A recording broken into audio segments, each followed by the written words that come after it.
My family is majority from Ireland and Italy. My grandpa was the first generation born in America on my dad's side, and my grandma traveled to America from Ireland when she was 18. I asked my grandpa a couple of questions about his childhood and took note of the answers. When I asked him if he remembered anything about World War II, he said that he was 9 years old when he first heard about the war, and that was on December 8th, 1941, the day after Pearl Harbor was bombed by the Japanese. He said he was selling newspapers, and that day was amazing for him because he sold a lot of newspapers. When I asked him if he was scared of the Germans or really cared about the war, he said not a bit. He was more interested in other things, such as comic books, baseball, and boxing. When I asked him what it was like growing up in an Italian family in America in the 30s and 40s, he said that it wasn't anything special. His parents came over in 1927, and he lived in Lodi, California, which is in the Central Valley. He said that he lived in a city that was mostly from people who had immigrated from Germany, so it wasn't really that special. When I asked him about the Great Depression and how it affected his family, he said that nobody had any money and his parents struggled to make ends meet. His dad worked pretty hard, working 2 jobs at a winery and a place that sold fertilizer until he started his own business. This was in the 30s and 40s when the stock market crashed and all of America was in an economic turmoil. When I asked him what the biggest change that he had to get used to over the course of his life, he said that computers were definitely it. He wasn't really interested in learning about them when they first came out, but then it became a necessity when the whole real estate business started depending on them. I'm Peter Jennings in New York. Just a short while ago, astonishing news from East Germany, where the East German authorities have said, in essence, that the Berlin Wall doesn't mean anything anymore. The wall that the East Germans put up in 1961 to keep its people in will now be breached by anybody who wants to leave. The East German media chief in the Communist Party said a short while ago that anyone who wants to leave East Germany and go anywhere in the world is free to do so. Anyone who wants to leave East Germany and travel to the West and return will need a visa, but visas will be granted, it is said, immediately or at least urgently by police stations all over the country. It is perhaps the most important announcement made in Central Europe since the end of World War II, certainly since the wall went up. Dad, do you remember the fall of the Berlin Wall?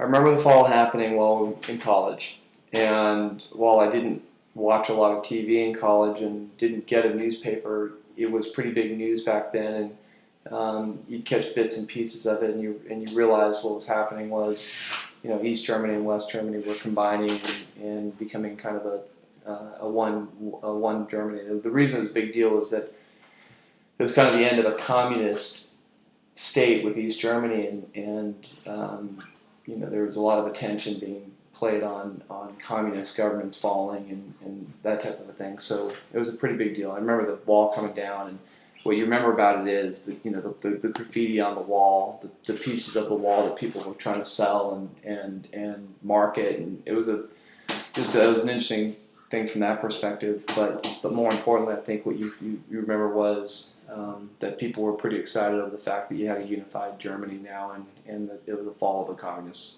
regime government. Okay. And then you were a recruited swimmer in high school, and you went through the recruiting process. What can you say about the differences from when you were recruited to now? Well, I don't know if I think back when I was being recruited for swimming, it was a similar process where if you were an athlete who had the ability who had colleges looking at you and wanting you to come to their school, I think the exercise was pretty similar. The biggest difference today from when I graduated from high school and going through that process versus today is the type of media that you have at your disposal. It appears that there is more and more fire and smoke enveloping the very top of the building, and as fire crews are descending on this area, it does not appear that there's any kind of an effort up there yet. Now remember, oh my God. Oh my God. That looks like a second plane. I did not see a plane go in.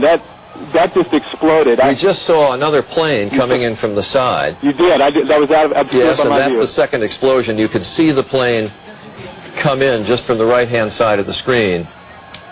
So this looks like it is some sort of a concerted effort to attack the World Trade Center that is underway in downtown New York. I remember the September 11th attacks very vividly.